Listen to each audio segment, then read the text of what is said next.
Yo, so we back in here for another edition of F-ya-Motha, and it says transgender male inmates across the U.S. will be moved into male prisons as ordered by Donald Trump.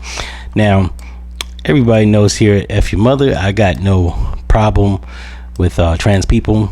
I poke fun at them because ain't nobody beyond reprieve of a good joke. But all these motherfuckers that look like washed up rock stars, look at man, I wish people just be real with themselves. You gay, bro, and it's okay. But you need to be in the right place, and that's not around women in maximum security or even minimum security prison. Take your punk ass to jail around the real men. All these niggas with titties, guts, and bald spots want to be around other women when you ain't a woman. Or you in prison. I don't even know how we've gone this far and got to this point. You get locked the fuck up, you ain't got no rights, right? Now, for all the people that's innocent, that's in prison, need to be released. I get it.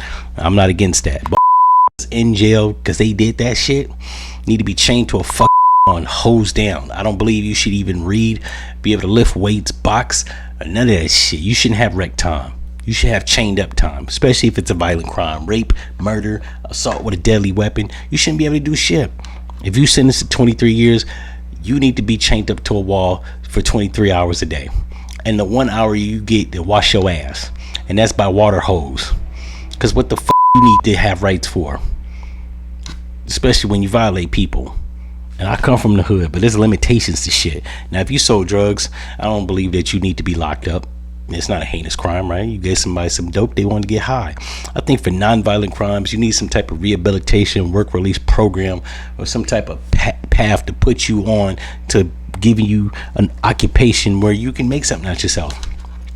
But if you in there for incest or rape or murder or sodomy, you need to be chained up. You don't need no fucking rights, and you damn sure don't need to be a man masquerading as a woman around other women. You know what I'm saying? Just in the event that your penis get hard, you don't need to be around soft, unprotected women where you could overpower them and possibly get some coochie. Jail is not designed for pleasure. Let me say that again. Jail is not designed for pleasure. Now, I'm not a conservative and I ain't a liberal. I just use common sense. And I come from the hood. I'm from the streets. I know what the look like. I don't need people that's guilty as a motherfucker to be around women, claiming that they women. You not, and we ain't crazy.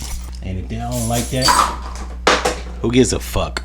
I'm with Donald Trump as it pertains to bringing normalcy back to at least mainstay. Right? Now, we know this ain't gonna last forever because there's gonna be some liberal jackass Democrat president that get voted in, and he gonna be on the bullshit just like Gavin Newsom. But for the most part, while we got Donald Trump, I'm gonna let the man do his due diligence and rectify some of this shit, because I don't believe playing with genders. You can't just pick what gender you are. You are what you assign legally. If you have a penis, you are a male. You know what I'm saying? That is your sex, and sex and gender is one and the same. Because you're a male, you will become a man. Period. All these pronouns swirling around and people trying to pick apart the American dictionary and make shit apropos to their goddamn emotions. It don't work like that, bro. Right? Biologically, you will have to get a prostate exam if you turn 34 or 40 or 46. It's coming. Ain't no way around that shit, and women don't get their prostate looked at. So until they do, you should be labeled as such legally. And you should be housed by other people with the same predicament that you got, which is prostate exams, nigga. And if you're a punk, just go to PEC. Like all this masquerade, oh, I'm a woman. I feel like because you feel like if you violate a crime, you could be around women because you be safe. Fuck that. Go to protective custody. You know what I'm saying? So that if you in fear of getting well, you shouldn't have did the damn crime. That's just where I'm at with it. In any event, if y'all like this episode, you know what to do, and I'm out. No.